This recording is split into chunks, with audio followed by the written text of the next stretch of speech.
Good morning, dear students. This is Rishabh Jain. Welcome you all in today's session. Today we will be starting.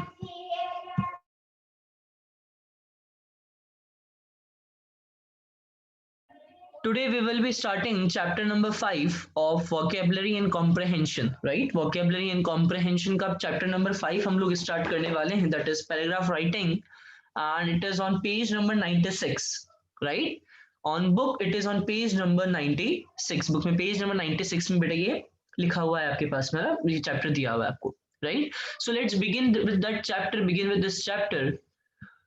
So the chapter number 5 is paragraph writing. Now first of all understand what is paragraph writing. Dear student, in this what you have to do is you are given a topic, है ना. आपको क्या दे दिया जाता है, आपको एक topic दे दिया जाता है, and on that topic you have to write something. और उस टॉपिक पे आपको क्या करना होता है, उस टॉपिक पे आपको कुछ लिखना होता है. You have to write something on that topic. ठीक है. So what you have to do, you have to write something on that topic. So those are of two type. The first one is personal narrative, ठीक है, and the second one is descriptive paragraph. So first of all we are going to study or we are going to understand what actually the personal narrative is, है ना, or what actually the personal narrative paragraph writing is. So let's begin with this one only. What is personal narrative paragraph writing? A personal narrative is a form of writing.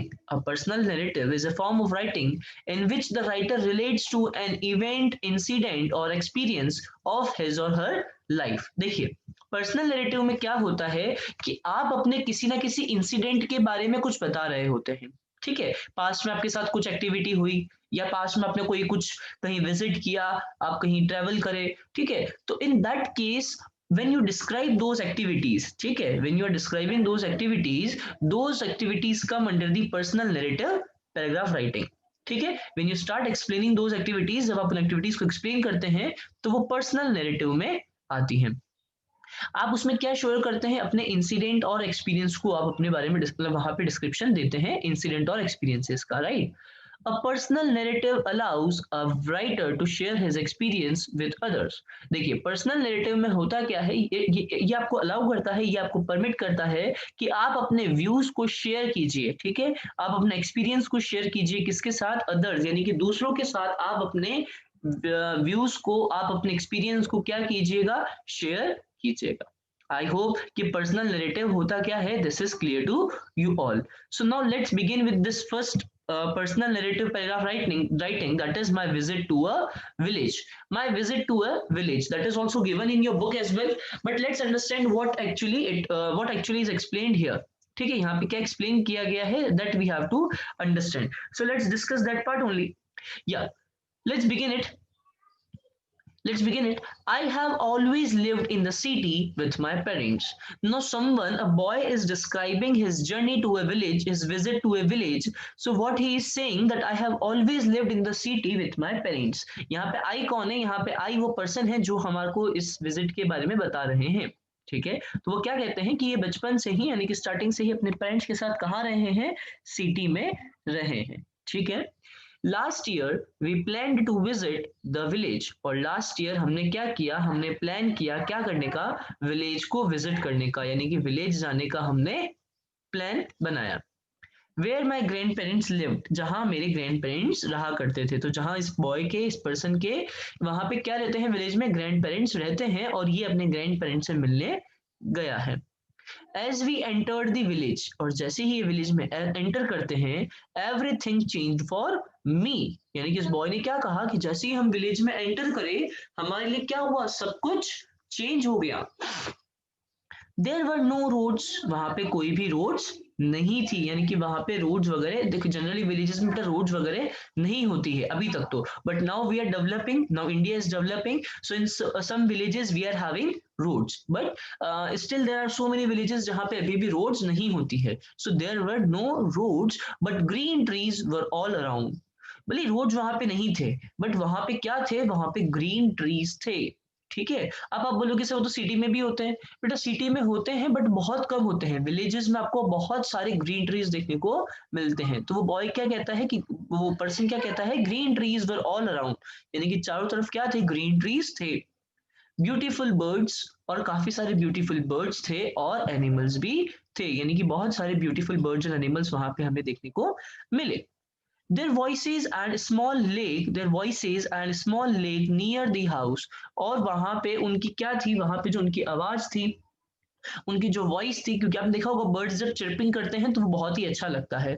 और पास में क्या थी, एक lake भी थी, एक नदी भी थी, है ना, पूरे की पूरी एक झील थी उनके घर के पास में। My grandmother served us tasty fruits and pure milk. Now tasty fruits, why tasty fruits? Tasty fruits आपको सिटी में भी मिल जाते हैं, right? No issues in that case. Agree with that point. But village में बेटा आपको एकदम फ्रेश फ्रूट्स मिलते हैं, क्यों? क्योंकि वहां पे ही ट्री लगे होते हैं और वो वहीं से ही प्लग करके, उन फ्रूट्स को प्लग करके वो रिसेंटली, मतलब आप क्विकली उनको इजीली ईट कर सकते हो, यानी कि डायरेक्टली आपको ट्री से फल तोड़ के, फ्रूट्स तोड़ के खाने को मिल जाते हैं। एंड प्योर मिल्क, क्योंकि काऊ वगैरह जो होती है, ठीक है, सिटी में तो क्या करते हैं बेटा, उस मिल्क में वाटर मिक्स कर देते हैं, बट विलेजेस में ऐसा नहीं होता। विलेजेस में आपको क्या मिलता है, मिल्क एकदम प्योर मिल्क मिलता है वहां पे। I played with my grandfather under the shade of a big tree. यहाँ पे वो क्या बोलता है कि मैंने मेरे ग्रैंडफादर के साथ क्या किया, मैंने मेरे ग्रैंडफादर के साथ प्ले किया under the shade of a big tree, यानी कि बहुत बड़े से ट्री के नीचे जो शेड थी वहां पे हमने क्या किया, हमने वहां पे प्ले किया, मैंने मेरे ग्रैंडफादर के साथ प्ले किया। I will never forget this memorable visit, मैं इस मेमोरेबल विजिट को कभी भी भूलने वाला नहीं हूँ। आई एंजॉयड अ लॉट, मैंने बहुत ही ज्यादा मजे वहां पे किए। ठीक है, so this was all about my visit to a village. ठीक है, ये जो है बेटा, ये कैसा है, ये पर्सनल नैरेटिव है। In this type of paragraph writing what you do, you narrate something, आप अपने पास्ट की किसी एक्टिविटी के बारे में या एक्सपीरियंस के बारे में बताते हैं, right? I hope that my visit to a village is clear to you. Just a second. All right, dear students, let's begin with back to the chapter. My visit to village is clear. My visit to village is done. Right now, we are moving to the next one, that is descriptive paragraph. Next one, what we have? Next one we have is descriptive paragraph. What is descriptive paragraph? Now, understand that thing. A descriptive paragraph describes a place, a thing, or a person in detail. देखिए, personal narrative में तो हमने क्या किया था बेटा, हमने वहां पे किसी इंसिडेंट के बारे में बताया था, किसी एक्टिविटी के बारे में जो हमने परफॉर्म करी थी उसके बारे में हमने बताया था। बट डिस्क्रिप्टिव पैराग्राफ में आप क्या करते हैं, डिस्क्रिप्टिव पैराग्राफ में आप किसी चीज के बारे में, किसी प्लेस के बारे में, किसी थिंग के बारे में, किसी पर्सन के बारे में डिटेल में हमें एक्सप्लेन करते हैं या डिटेल में आप हमें बताते हैं। Readers can easily visualise whatever is describe, और जब वो रीडर्स जो होते हैं कि जो उस पैराग्राफ को रीड कर रहे हैं, वो इजीली विजुअलाइज कर लेते हैं। क्या विजुअलाइज कर लेते हैं, जो कुछ भी हम लिख रहे हैं, जो कुछ भी हमने पॉइंट्स लिखे हैं, वो रीडर जो है वो उसको अपने माइंड में विजुअलाइज कर लेते हैं।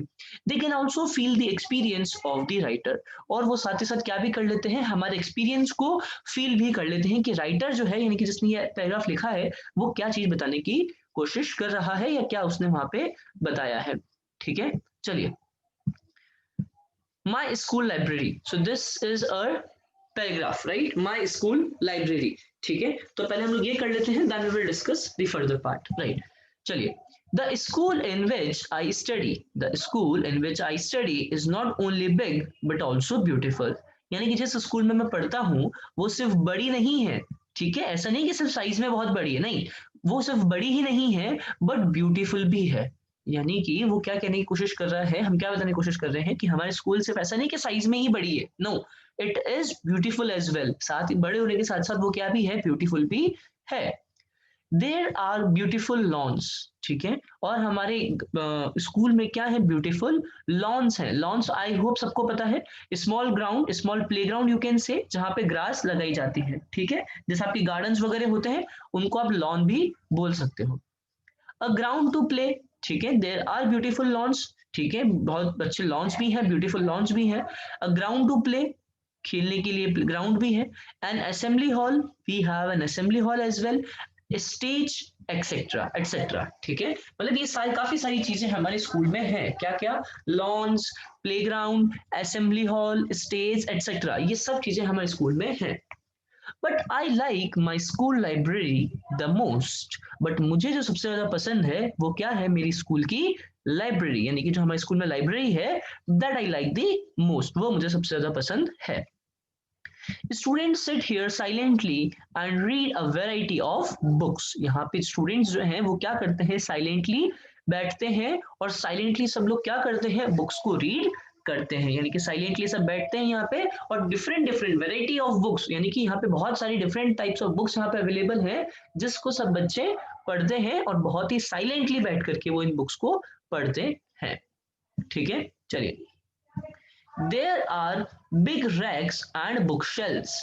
रैक्स और बुक शेल्व्स क्या होती है बेटा, रैक्स वगैरह तो आपको पता ही है, बुक शेल्व्स मतलब जहां पे ऐसी रैक या ऐसी अलमीरा जिसके अंदर आपने क्या रख रखी है, बुक्स को रखा हुआ है। So that will be book shelves, right.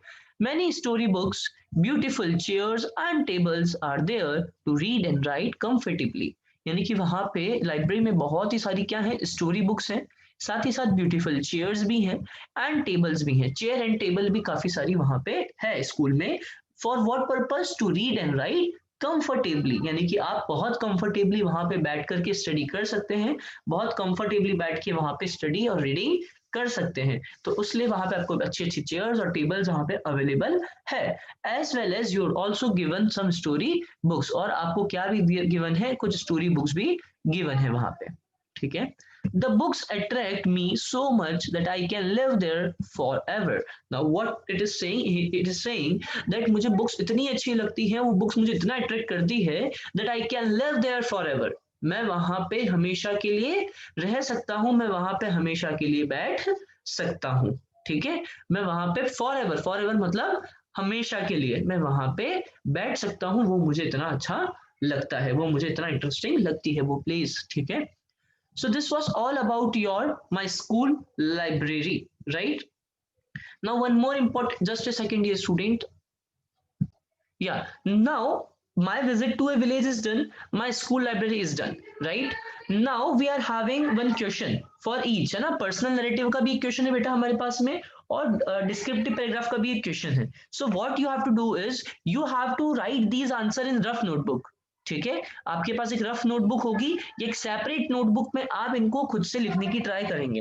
And what we will be doing in tomorrow session, in tomorrow session I will be making you write, है ना। मैं आपको क्लास में लिखवाऊंगा ये। ठीक है, क्लास में सब भी आपको स्क्रीन दिख जाती है। In the very same manner you will be able to write these paragraphs. ठीक है, but before that you must try it once. आप एक बार इसको खुद से लिखने का ट्राई जरूर करिएगा, and you have to try it in the rough notebook. इसको फेयर वर्कबुक पे मत करिएगा, बुक में फिल मत करिएगा। ठीक है, फेयर नोटबुक में जो मैं लिखवाऊंगा वो आप लिख लेना। ठीक है, और जो आप खुद से ट्राई करेंगे that you have to do in rough notebook, right? So that's all for today's session, everyone. Thank you everyone for attending it.